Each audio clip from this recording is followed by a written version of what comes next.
Alright, YouTube, something interesting today. We'll be covering all the new Overwatch hero perks coming into the game on February 18th, 5 days from now. So in the next Tuesday, we'll be getting the big groundbreaking Overwatch change where everything will be getting a mini talent tree, or well, in this case, perks as they like to call it. Now, with that being said, let's not waste any time and start talking about all the different perks in the game, starting with the damage roll. Starting us off is going to be Ashe's kit. This is the perk section, and you can see over here Ashe, his following perks is rapid fire, unscoped shot gain, 30% increase attack speed but deal 15% less damage. The Sidewinder coach gun will push Ashe and enemies 20% further.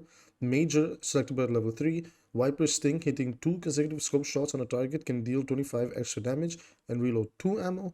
With Airburst, Dynamite has a 40% increased detonation radius, while Airborne and refunds 3 ammo when thrown. I think what's interesting, honestly, for Ashe is I think her minor abilities are going to be very competitive. There's like, for different things, for different scenarios, you might like Sidewinder or Rapid Fire. But I think for Major, it's pretty obvious which is the better one. In my opinion, the Viper's Sting is just the better thing to have. It's going to be much helpful in taking down, tanks. Now, the 25 extra damage doesn't look that well, but, the sustained damage where she does insta-reload 2 ammo is going to it's going to be a big game changer. It's going to be one of those things that when you play with it, you're definitely going to feel it. Now, moving over to the next DPS character, we have Bastion. Bastion's kit is actually quite interesting. So again, at level 2, Bastion unlocks either a Smart Bomb or Armed Artillery. The Smart Bomb is his tactical grenade is going to, it's no longer damaging you, and you get the self knockback increased by 25%. The armor artillery, so configuration artillery grants 300 temporary overhealth. So when you're using your ult, you should be able to survive in case you get flanked. But honestly, I think the smart bomb upgrade is the better one. Then major Lindholm explosives configuration assault weapon slowly fires explosive shells instead of a rotary cannon. Now this is interesting. This might be very scary. Okay, because isn't this basically old Bastion? Like now when you press shift, if I'm not wrong, configuration assault is the, the shift, the form change. So instead of, shooting the minigun, he starts to shoot the cannon. And then the other ability is the self-repair. So interesting, you get to pick one of the old Bastion abilities, whether you get the self-repair or you get the cannon. Now I actually think the cannon is actually much better, and you can do some crazy plays that with smart bomb in this. So we will see when the time comes. Cassidy's following perks are quick draw, fan the hammer shots are individually controlled and can crit for 50% more damage. Deadeye refund 30% ultimate charge if it fully expires. The major are gunslinging. Critical hit with primary fire reduces the cooldown of a combat roll by 3 seconds. Bang bang. Cassidy throws a second flashbang that travels further, but both flashbangs deal 30% reduced damage. This is going to be really good against dive. Against dive, yes, the damage is really nice, but honestly, having the ability to stun 2 people at a time is just amazing, right? Like this will really help Cass. If anything, I might even see this becoming the permanent thing for him. And yeah, honestly, like really interesting perks for Cass as well. Moving down over to Hanzo. Hanzo's perks, the minor are Sonic Disruption. Sonic Arrow will hack a nearby health pack for 12 seconds. Then get his Scatter Arrows, where, I believe I don't think he gets a new ability, but it doesn't say it replaces Storm Arrows, which is a little bit concerning. So we don't know if it replaces Storm Arrows, but most likely it will replace Storm Arrows. But the Storm Arrows split in, it's the Scatter Arrows. I don't think I need to explain what those are. Then item major, Hanzo's Dragon Fury, after hitting an enemy with primary fire, gain 25% attack speed for 1 second. And then Yamagami technique, wall climb accelerates your launch cooldown by 250%. This is irrelevant. You don't care about this. You're permanently picking Dragon Fury. This makes his ability to duel so much better. I was actually begging for something like this in a Hanzo buff, where Hanzo's fine midish to like even longish range if you're like good at lining shit up. But his problem is when people gap close on him, he cannot do anything during the gap close. So after hitting an enemy with primary fire, like imagine you do is like a slightly charged up shot, the 25% attack speed increase means that, well, I assume the way they're gonna make it work on Hanzo is he'll be faster. Like he'll be faster. So this is going to be really damn good for him. Now, it is Genji. He's my boy, so I gotta talk about him, right? Perks. Minor. Acrobatics. Swift Strike resets double jump. Dragon's Thirst. Dragon Blade swings gains 30% lifesteal. Then on Major, we have Blade Twisting. Swift Strike deals 25 additional damage over time when used shortly after an elim. Or Meditation. Regenerate 25 HP a second while Deflect is active. So basically, I think in total, if Deflect is 2 seconds, he gains like what? I think he can heal himself relatively well, but In my opinion, meditation is useless and acrobatics is useless. You're permanently building Dragon's Thirst and Blade Twisting. There's a few perks that I've seen that when you'll see them, you'll realize why meditation is useless. There is going to be a huge healing creep in the game. And that's actually one of my major concerns about the perk system. We'll talk about it a little bit later. So perks, so Echo, she can friendly image, so she can duplicate her allies, or enhance duplication. During duplicate, your clone's first ultimate extends duplicate's duration by 3 seconds, which is crazy. And then full salvo, her sticky bombs can fire 50% more projectiles, but they deal less damage by 15%. Or high beam, that focusing beam eliminates, resets her flight cooldown. She has a pretty damn competitive kit. I think it's just going to be very situation dependent. Moving on over to Junkrat is at level 2 that he gets is aluminum frame, steel trap throws. Sorry guys, I'm so sorry, I'm stuttering over my own words. Steel trap throw range is increased by 50%. This is mostly a quality of life thing. And then nitro boost, during Riptire you can use L shift to gain a quick speed boost, but doing so will reduce Riptire's damage by 50%. Now I actually saw somebody use this in a clip, and man, Riptire's damage going down by 50% hurts it a lot. But I don't know if it can still confirm kills on Squishy or not, but I don't know. I don't think it can. So it'll be good as like a fight closer, but as a fight starter, it's probably bad. I think most of the time you're just going to go for aluminum frame.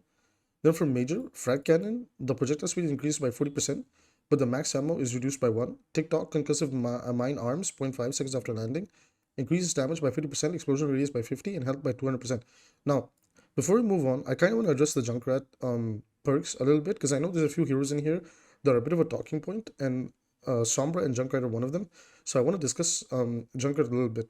I think the problem I have with Junkrat, and not just the way that they've been balancing the character, although he's still relatively very fun to play. The problem with Junkrat and the way they've been balancing it is they constantly look at what Junkrat does at his skill floor, and they buff him in the skill floor's direction, right? Aluminum frame, I wouldn't necessarily say it's buffing his skill floor playstyle. It's a nice quality of life thing to where he doesn't have to put himself into a vulnerable position to set up a trap, right? But it's a little bit negligible. Like it's one of those things where it's like whatever, right? Like whatever, it's nice to have whatever. The problem I have is like the frag launcher's projectile speed being increased by 40% with the max ammo going down by 1. I know a lot of Junkrat players will probably look at this from the perspective that, yeah, but the dueling potential, guys, like, I'll probably get an attack speed increase in my muscle memory. The problem is like, they're not balancing Junkrat around his skill ceiling, which, like, leans into the more duelist gameplay style of Junkrat, which, like, very dedicated Junkrat players do. But the problem is like, Frag Cannon's buff over here at level 3, the major one, is that it completely makes his brain dead playstyle absurdly OP. And my problem with this is this can make Junkrat a very problematic hero. And unironically, I can see Junkrat being one of the first few characters to get guttered. There's a few standout picks in here that I think will be guttered right away. And I hate to say it, but Junkrat's going to be one of them. I feel like a lot of my Junkrat enthusiasts out there, yes, I agree that he needed a little bit more, something a little bit more interesting rather than just like minor quality of life changes. But the one that really shifts things up for him is Frag Cannon. The speed of the projectile going up by 40% in low elo gold games, people will be losing their mind. And because we know they primarily think about the metal ranks, especially gold and plat, this at the skill floor, just spamming down a main choke, this is going to be crazy. Now, I like TikTok a lot because this is, I would argue TikTok is a little bit more focused on like, perhaps using concussion mine in a different way rather than relying it on throwing it into the air. Maybe you can start using walls in the floor to get the increase of the damage and shit like that. So I like that a lot. That TikTok leads into the skill ceiling, but I still think there was a little bit of room for improvement. And I don't just feel this about Junkrat as well. I think you can even look at Genji. When you look at acrobatics, Sword Strike can reset double jump, or meditation basically heals you. It's like, these things are so like, why? Like, when do you ever think we will need this, right? So that's just my thoughts on that. Going over to Mei. So Mei is level 2 minor. Abilities are Chilling Reach, primary fire range goes up by 30%, or you can choose Permafrost, where the ice wall duration and cooldown increased by 2%. I think the primary fire range going up is probably the one that you want the most, so you can play a lot more safer. and it'll just make her amazing in brawl comps. Major, biting cold, secondary fire hit can slow enemies by 15% for 1.5 seconds and can stack up to 30%. This is going to be really strong against tanks, but honestly, the next one over here, Cryostorm, Cryo Freeze slows and deals 70 damage per second to nearby enemies. I think this is going to be very powerful. So you want Chilling Reach and you want the Cryostorm, in my opinion, right? I think May's kit might be one of those kits which is like very interchangeable and situation dependent. So I really like it, but I genuinely believe that the Cryo Freeze can actually catch a lot of people off guard. And it's going to be very lethal, guys. 70 damage per second to nearby enemies is very lethal. It actually forces you away from me. And then with the primary range increase, she'll be much safer playing the game. So very interesting. Pharah. Now, I love Pharah's stuff, okay? The drift thrusters, Pharah can move while barrage is active. This is really nice. And then converting 75 HP to shields. This is really good because, whoops, hold on, I broke it. This is really good because Pharah, like the healing shields, allows Pharah to basically play without a pocket Mercy or a pocket Zen, which has been a long time coming, right? Like, this is amazing for a playstyle. You can do so much with this, right? Then the major is Concussive Implosion, is basically a mini grav where it pulls people in rather than moving them away. And then Fuel Stores, Jet Dash grants 50% fuel, max overfuel is increased by 100%. Honestly, I would say just ignore Fuel Stores. The Concussive Implosion will do crazy things for Pharah. Like 9 times out of 10, you want Concussive Implosion. The way you can set up kills with this and to use it to basically hook people back in for a confirmed rocket kill, I think Pharah is also going to be one of those characters, just like, you know, Junkrat, where I think she's going to be a problematic character and they're going to have to relook at her, right? I could be wrong, but like upon first glance, these things are standing out like a sore thumb. Now, moving over to Reaper. Reaper's Shadow Step reloads Hellfire Shotguns and he has 25% more range on it, so it's teleport.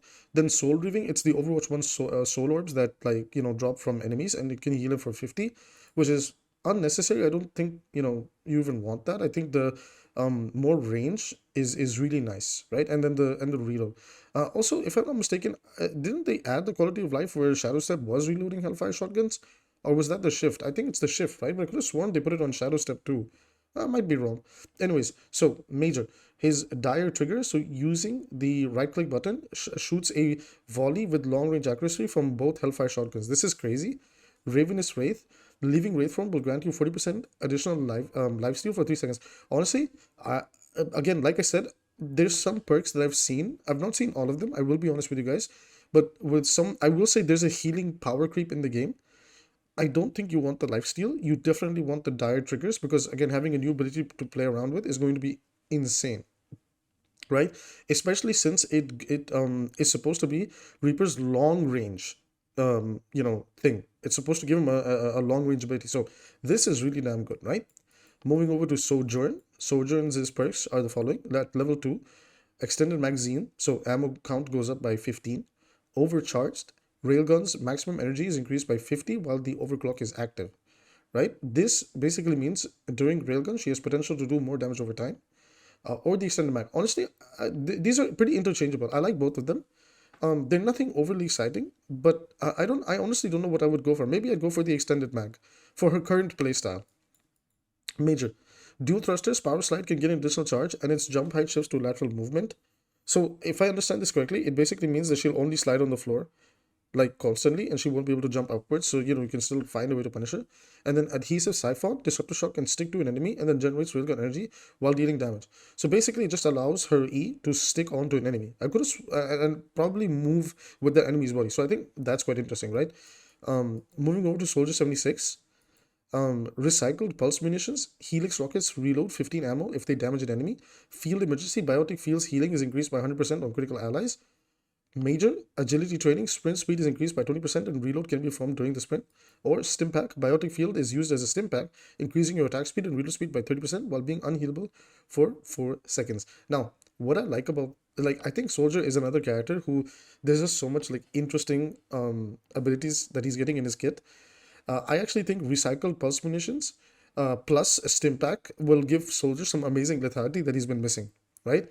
So this is pretty damn cool. I really like this for Soldier. His stuff is really interesting as well.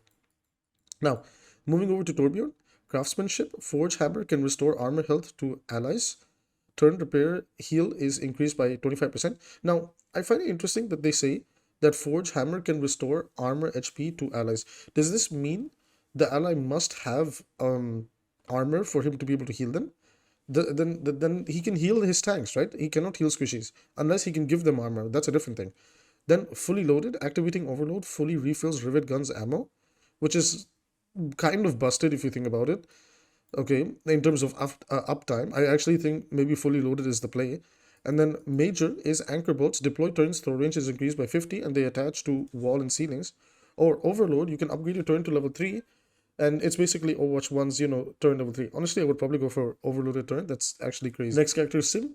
Symmetra sentry capacity. Sentry turn gains an additional charge. Teleport range is increased by 50%. Nobody cares. Major perfect alignment. Primary fire range increases by 15 with each additional charge level. That's actually insane. Shield battery. Symmetra regenerates 20 shields per second while 10 meters over 10 water. Honestly, I genuinely believe Sim's best play here will be the sentry turret, plus the perfect alignment. But I cannot lie, I hate the fact that Sim doesn't have anything like relatively overly interesting. Again, it feels like for a lot of these like lower skill ceiling characters, they're trying to buff up like the skill floor of them. But I do love perfect alignment. Being to like turning her into a sniper is actually hilarious. So she'll be able to like really beam people down. You have to be careful. Like Symmetra is actually gonna become lethal. Sombra. So Sombra's minor abilities level 2, viral efficacy. Virus's cooldown is reduced by 3 seconds when affected when enemy hold on, excuse me.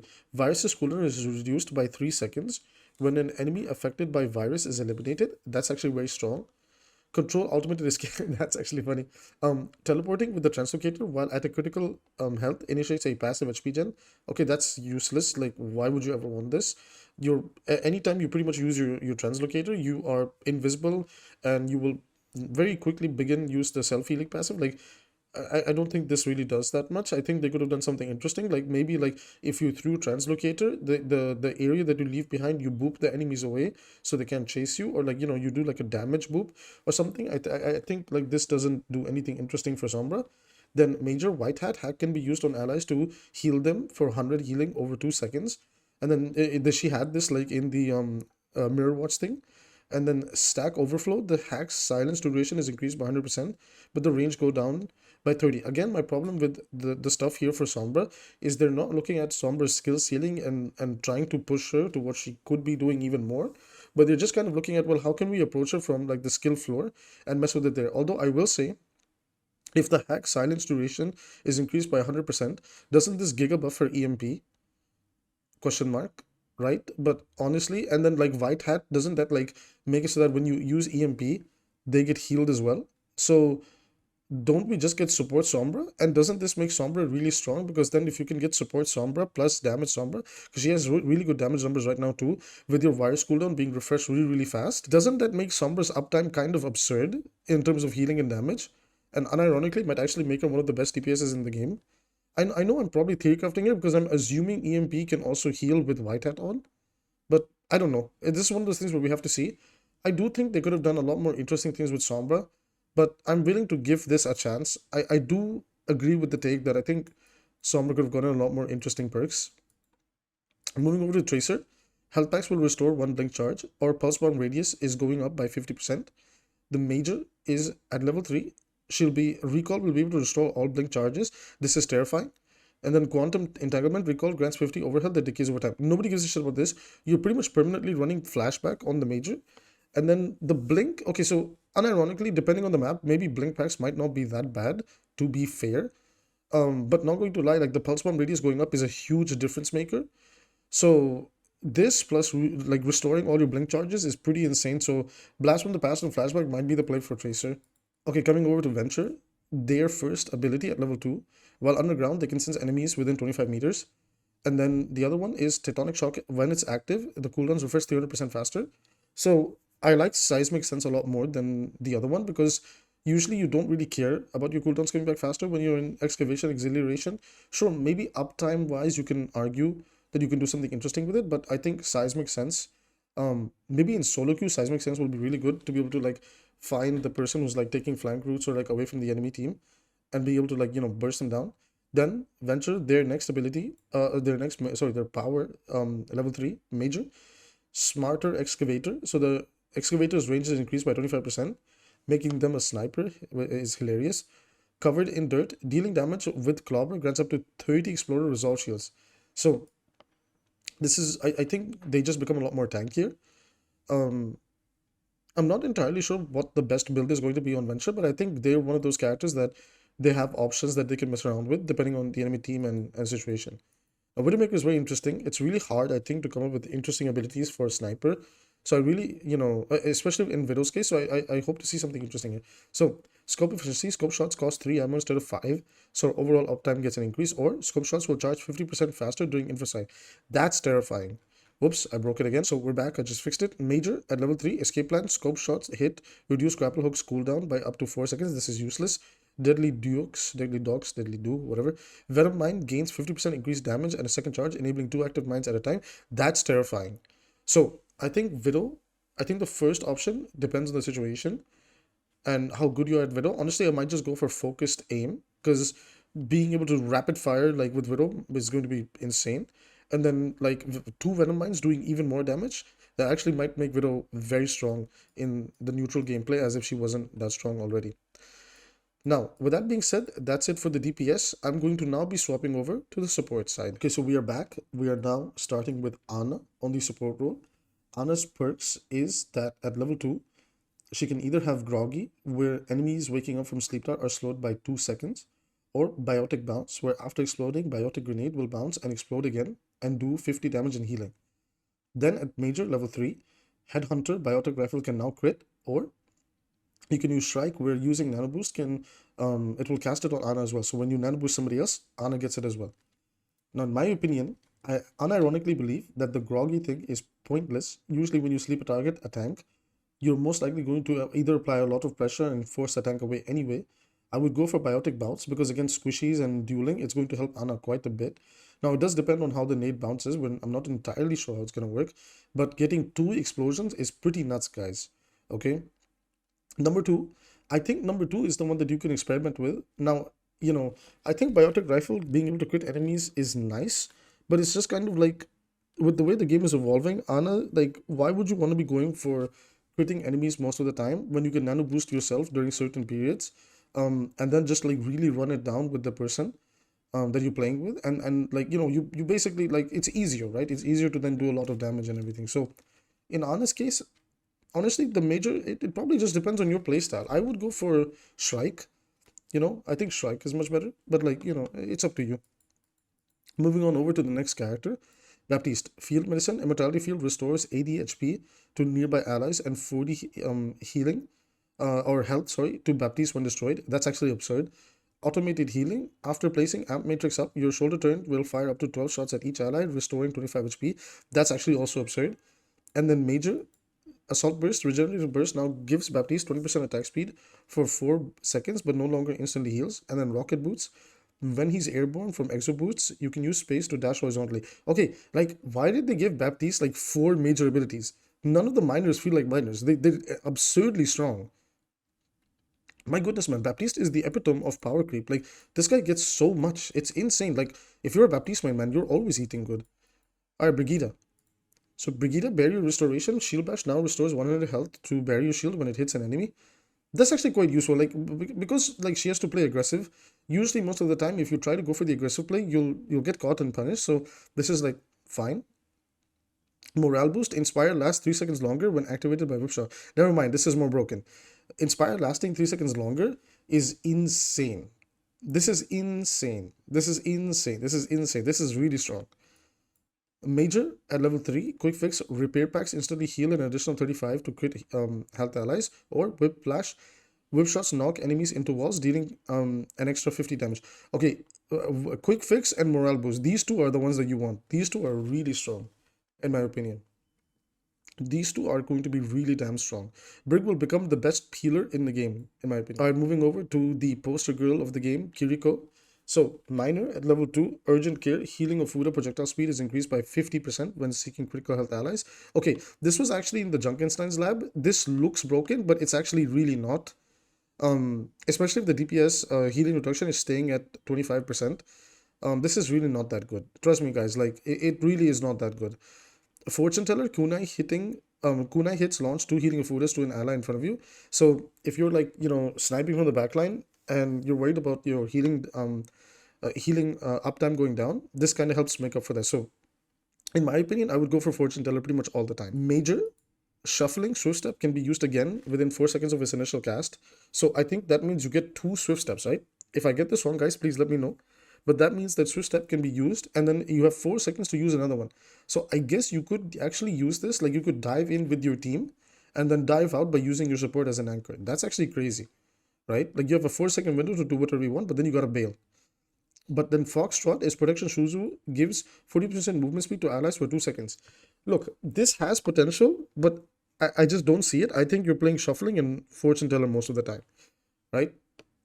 I think this really also plays into her DPS playstyle, which is the more fun one, right? And then if you're the more healbot playstyle, you play Urgent Care and Foxtrot. I can't believe I'm going to say this, but I actually think Kiriko got some of the more weaker perks than the rest of the roster. They really don't do that much. I know they look strong on paper, but some of these were in Junkenstein's lab, and you would never pick them because they didn't do anything, right? So that's just my opinion on it. I could be wrong. I could be wrong, but I think Kiriko's like she's not going to be that good with these upgrades, right? Juno. So Juno's minor at level 2, her abilities are Familiar Vitals, Burst Out Torpedoes, lock onto allies 35% faster. That's actually crazy.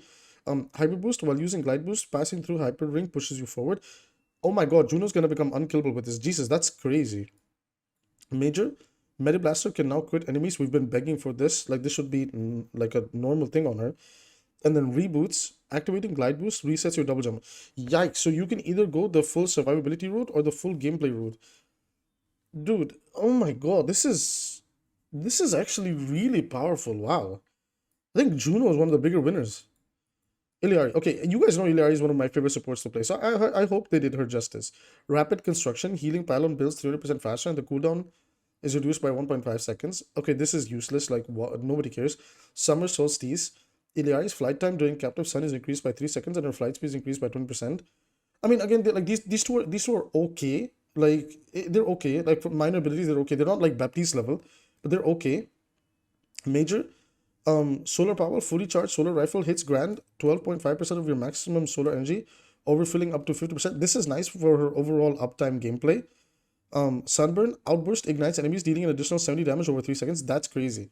Oh my god, okay, I think some of the stuff for Illari is a little bit underwhelming. I think there was a lot more you could have done. I think rather than outburst igniting enemies, what if at major when you land a shot, if you land 2 consecutive shots, you ignite an enemy. Same way like the way Ashe is doing 2 consecutive shots and she gets a damage buff. What if Illari, if she landed 2 shots, because she's meant to be like the whole duelist support. When you land 2 consecutive shots, you ignite an enemy for like 10 damage a second. And we don't want it to be too high because she's a support at the end of the day. But I don't know. I think that'll be more interesting. It's okay. I'm a little bit disappointed. I think most of the time you're gonna go for rapid construction because the cooldown is reduced by 1.5 and the healing pylon instantly comes up.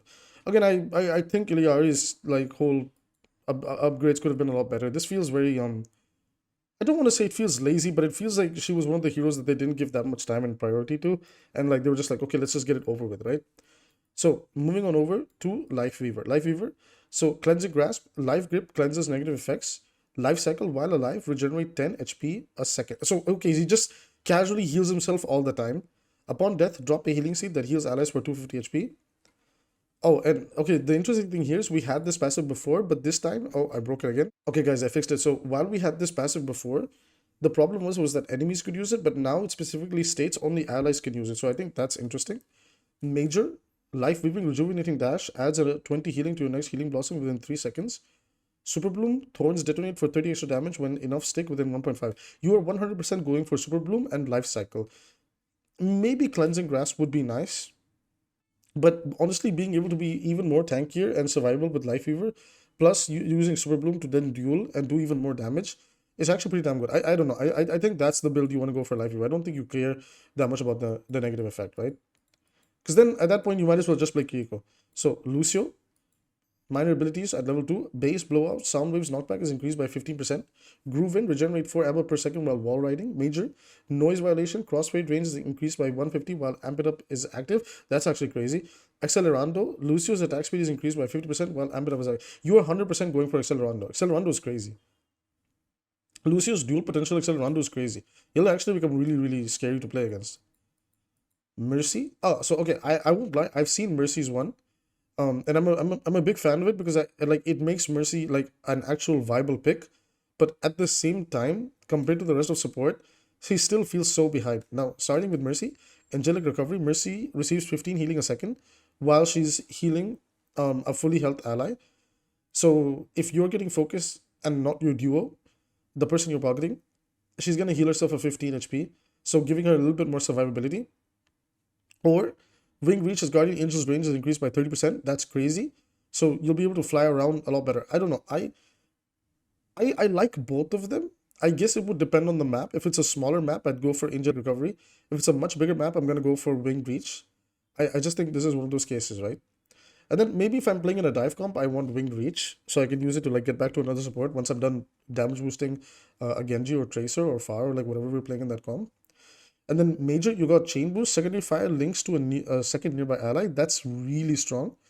Flash Heal, Resurrect can be used on Caduceus Staff active target to restore 150 HP. Doing so requires a 50-second cooldown. So instead of using res on the target, you can instead insta-heal them for 150. This is going to be crazy. So I like this. I like both of these. So if you're like heal bot playstyle, Flash Heal is maybe something you want to go for. Or if you're a damage boost enthusiast, you maybe go for Chain Boost. But honestly, both of these are so damn good. I don't even know which one you go for, honestly. I actually don't know what you go for. So with that being said, I think I've covered all the supports. Now I'm going to be moving over to tanks. Moving over to tanks, we're starting off with everybody's favorite Korean gamer girl, Diva Hana Song. Starting us off at level 2, she will be able to Bunny Storm, Call Mech damage radius is increased by 50%, or Eject gives her temporary overhealth. These are by far the most bullshit abilities I've ever seen. They could have done an insane amount of fun things here, and they just didn't, and I don't know. This is really disappointing to see. Major, so the shield system, convert 150 health into shields. Defense matrix will restore your shields based on 25% of his damage. That's actually crazy.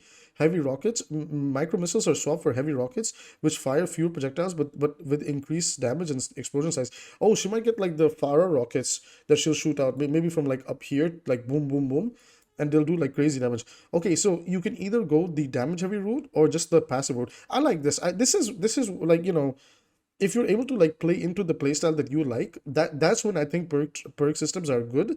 But then there's stuff like Bunny Stomp and Injection Suit, where it's like, the hell were we thinking over here, you know?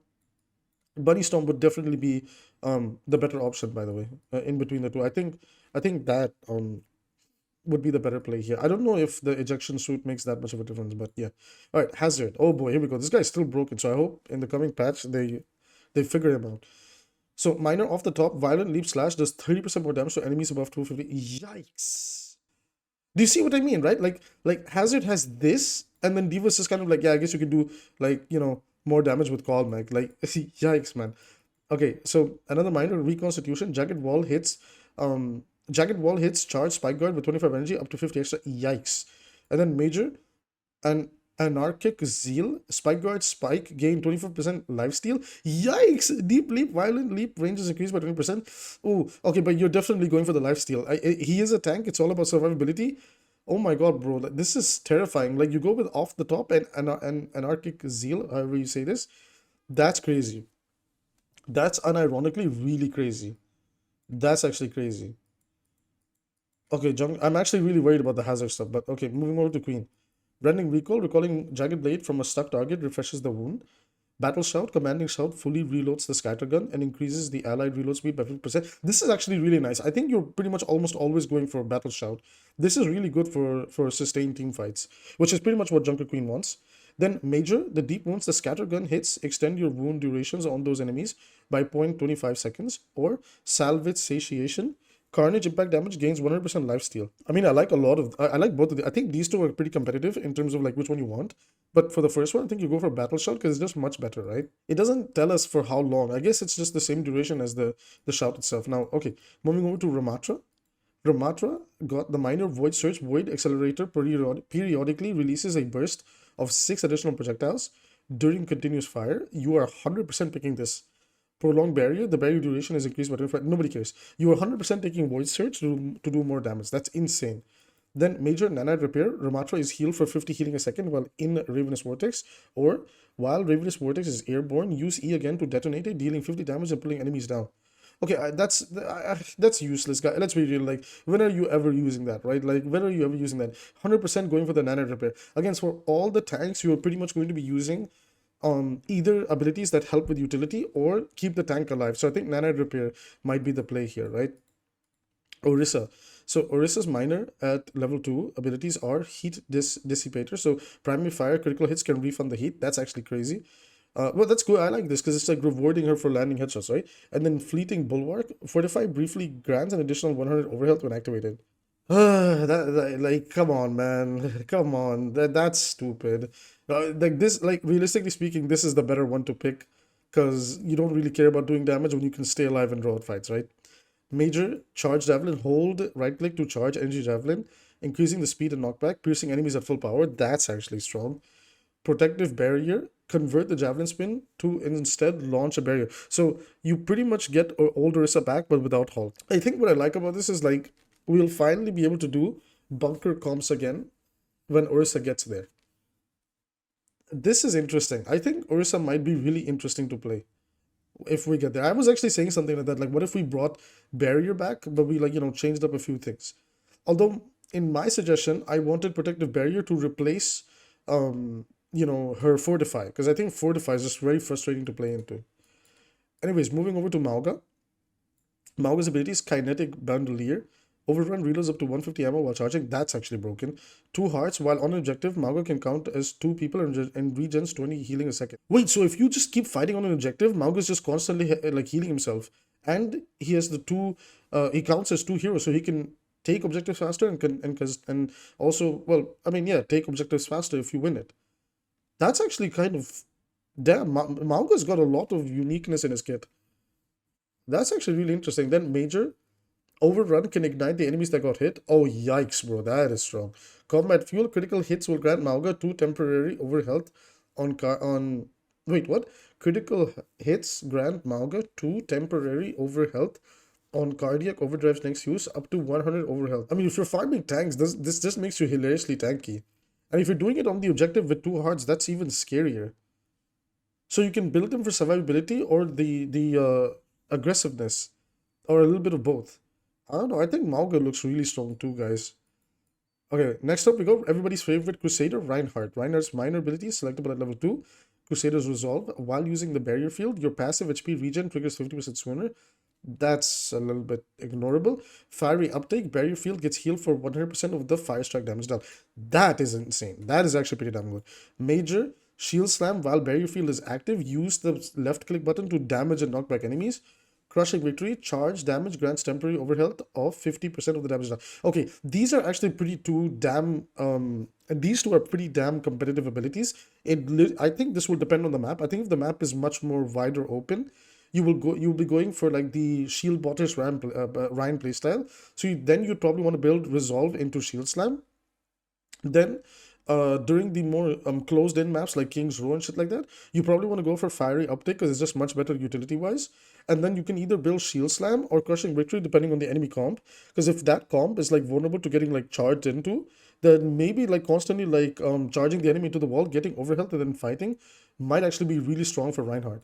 All I know is Ryan's going to be really fun to play. And who am I complaining? I freaking love playing Ryan. He's my favorite tank other than Doomfist. So Roadhog. Chain Hook hits, reload 2 ammo. Okay, whatever, not bad. Quality of life. Hawk Toss, Pick Pen, throw range increased by 50%. Nobody cares. This was bad even in the Junkenstein's lab. I think this was there and nobody really cared about it. Major, Invigorate, take a breather, rapidly increases his movement speed. That is actually pretty strong. Hydrogen Exposure, take a breather, also heals allies for 50%. Oh my god. Oh, I don't know, maybe you want to go for Hydrogen Exposure. I think this one's much better, no? So what, you go for the scrap hook thing? So in case you run out of ammo, you still get like 2 ammo to do the combo, and then you use a Hydrogen Exposure, and he actually finally becomes a tank in the game. I actually really like this for Hog. That actually might be really interesting. Now Sigma. Sigma's kinetic cycle, absorbing projectiles with kinetic grasp, also reduces accretion's cooldown. That is crazy. Massive impact, accretion's knockdown duration increases up to 3 seconds based on travel distance. Okay, this has potential, but at the okay, this has potential because if you're playing Sigma on the sniper maps, this thing is actually very damn good. Yeah, okay, yeah, no, it is pretty damn good because then it helps him with this follow-up. So these are actually these both are really good abilities. Major, Hyper Strike, every 5 direct hits with Hyper Spear, your next successful quick melee levitates and knocks enemies away. Wait, what? Hyper Strike, every 5 direct hits with Hyper Spears, so you have to hit 5 direct hits with Hyper Spears. So what? You have to shoot like what, 3 times? One. So because each Hyper Spear does like what? 1, 2, 1, 2, 1, 2.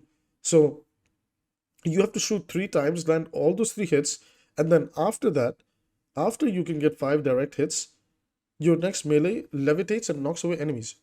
But then if you're taking a team fight, he's hitting multiple people with the Hyper Spears. And then your melee, you can just boop away the tank that's pushing into you. That's actually crazy. Actually, I get what they're trying to do here, but I don't think this is that reasonable.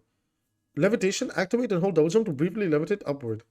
That is going to be much better for him. Sigma doesn't have they gave him Doctor Strange's flight, but Sigma not having mobility and now having it changes everything. It adds a new layer of skill to Sigma, in my opinion. So I think levitation is going to be very strong, and then the minor, these are a little bit interchangeable, right? Levitation also helps him against dive, which is really vulnerable too. So very, very good perks for Sigma. Moving on over to Zarya. Jump up secondary file self knockback is increased by 75%, so she's gonna be able to fly all over the place. Graviton Crush, Graviton Surge deals up to 30% of enemy max health as damage over time. That is insane. That is actually really damn good. We finally got percentage damage in the game. And because there's a crazy amount of healing power creep, Zarya being able to do something like this is actually insane. That is actually very damn good. I was really worried about, if there was no answer. So I think Zarya might be a huge sleeper pick. Major, Energy Lance, Particle Cannon's beam pierces enemies while over 50 energy. Oh, shit. Wait, Zarya might actually be very OP. Spotter, Projected Barrier, activates ally health regen and increases the movement speed by 15%. Okay, I mean, sure, if we were playing 6v6, that would be interesting, but in 5v5, this is like, whatever, I think Energy Lance is what you want, and Graviton Crush. I think these two are, like, really damn good. Like, why would you not want these? These are so damn good. It's crazy. Over to Wrecking Ball. So, Ball, Steamroller, Roll, Impact deals 100% more damage to tanks. That's actually really nice. Pack Rat, Health Packs heal additional 100 health. That's actually really nice. Major Hang Time, Pile Driver winds up longer, gain air control, deal up to 50% more damage. That's interesting and nice. Transfer efficiency, reactivating adaptive shield reduces the cooldown by 1.5 seconds per ally affected, and ally health gained is increased by 33%. They're trying so hard to make that ability work. It just doesn't work. I think hang time is so much better. Especially though you'll have a longer wind up. You'll be able to control yourself in the air and you'll do 50% more damage. That's crazy, right? So taking that with maybe roll impact, you'll actually be able to be really good at dueling tanks. And that brings us to our final, last but not least, the best hero in the game, Winston. Winston's perks are Short Circuit. Tesla Cannon deals 30% more damage to deployable objects. That's really nice. Quality of life. Heavy Landing. During primal raids, jump packs damage and area increase by up to 75% while airborne. That's okay, sure. Major. Chain Lightning. Fully charged secondary hits bounce up to 2 additional targets. This is practically pointless. Revitalizing Barrier. Barrier Projector heals allies within it for 30 healing a second. That's a perma. You're permanently using this.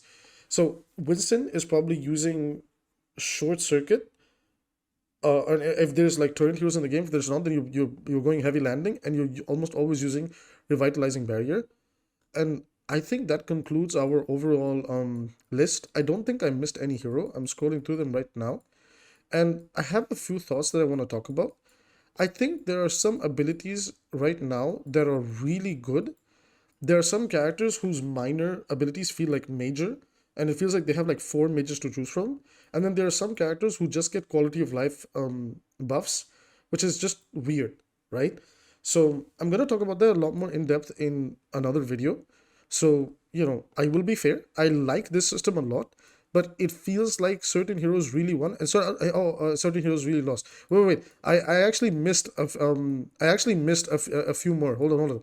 So I missed this final section. Hold on. So Moira Moira gets Vanish or Uprush. So Vanish, the Fade's duration is increased by 0.5. Fade's jump height is increased by 50%. That is crazy.